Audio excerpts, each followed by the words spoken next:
హైదరాబాద్ లో టెన్షన్ వాతావరణం నెలకొంది. బీజేపీ కాంగ్రెస్ పోటాపోటీ నిరసనలతో ఓవైపు లోక్ భవన్ మరోవైపు గాంధీ భవన్ వద్ద ఉద్రిక్తత ఏర్పడిందని చెప్పొచ్చు.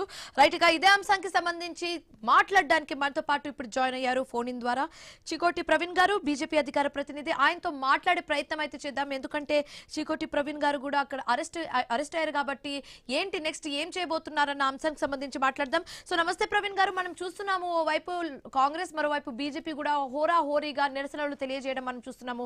సో ఏంటి మీ ప్రధానమైన డిమాండ్లు ఏంటి? అసలు మిమ్మల్ని అరెస్ట్ చేశారు కాబట్టి ఏంటి మీ ప్రధానమైన డిమాండ్లు ఏంటి? మేము ప్రొటెస్ట్ చేస్తుంటే ఇవాళ తెలంగాణ పోలీసులు కాంగ్రెస్ కండువా కప్పుకొని పనిచేస్తున్నట్టు కనబడుతుంది. ఇవాళ వాళ్ళని దగ్గరుండి మరి ఇవాళ లోక్ భవన్ కి తీసుకుపోవడం జరిగింది పోలీసులు.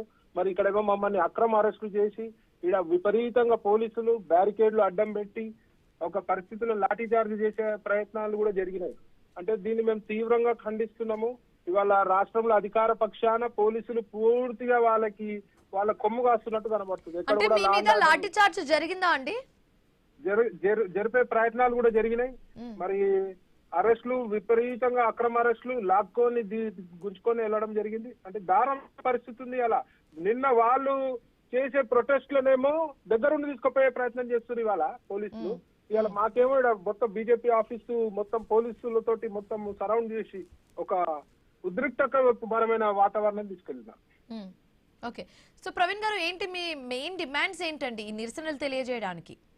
ఇప్పుడు నిన్న యువకులను రెచ్చగొట్టే ప్రయత్నం కాంగ్రెస్ పార్టీ చేసింది.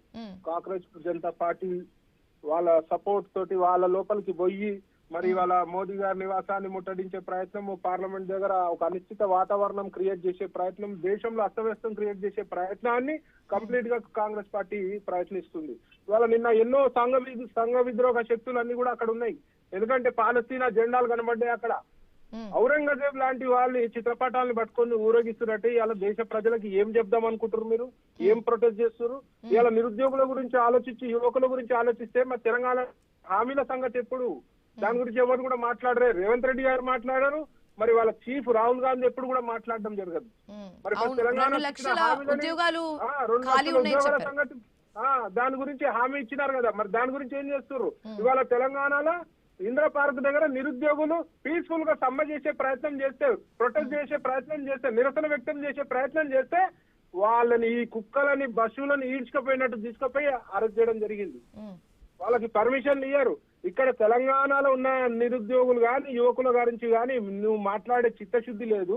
దేశ సమస్యలపై ఏం మాట్లాడతారు? ఫస్ట్ మీ కాంగ్రెస్ పాలిత రాష్ట్రాలల్లో ఉద్యోగుల సంగతి ఫస్ట్ మీరు తేల్చండి, తర్వాత మీరు వేరే నీతి మాటలు చెప్పాలి. కాదండి, ఇప్పుడు నిరసనలు తెలియజేయడం, ప్రొటెస్ట్లు చేయడం ఇదంతా మన హక్కు కాబట్టి ఎవరైనా చేయొచ్చు, నిరసనలు తెలియజేయచ్చు. కానీ ఎందుకు మిమ్మల్ని అడ్డుకునే ప్రయత్నం ఎందుకు జరుగుతుంది? అంటే మీరు పర్మిషన్ తీసుకోలేదా? దీనికి ఇప్పుడు నిరసన వ్యక్తం చేసే ప్రయత్నం చేస్తే భయం వాళ్ళకి. ఆల్రెడీ కాంగ్రెస్ పని అయిపోయింది తెలంగాణ రాష్ట్రంలో. ఇవాళ కాంగ్రెస్ అంటే ఎందుకు ఓటేసినాం నైనా అనే పరిస్థితి ఉన్నది. ఇవాళ ప్రజలు కూడా బీజేపీ వైపు చూస్తున్నారు.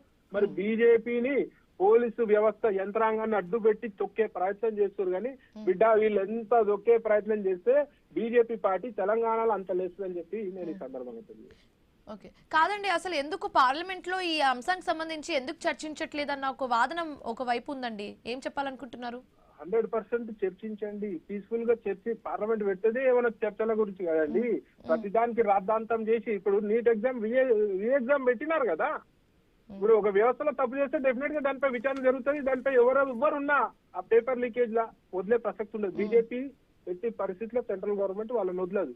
రీ ఎగ్జామ్ పెట్టింది, మరి దాని గురించి మీరు అని చర్చుంటే పీస్ఫుల్ గా పార్లమెంట్ లో చర్చించాలి. కానీ యువకులని రెచ్చగొట్టి ఫైనల్ క్వశ్చన్ అంటే ఇప్పుడు మీరు ఎక్కడున్నారు ఎగ్జాక్ట్ గా? ఏంటి నెక్స్ట్ ఎలాంటి స్టెప్ తీసుకోబోతున్నారు? ఎక్కడ ఉన్నారు మీరు ఇప్పుడు ఎగ్జాక్ట్ గా? డెఫినెట్ గా ఇప్పుడు నేను పోలీస్ వాహనంలో ఉన్నాను. ఎక్కడ తీసుకెళ్తారో తెలియదు.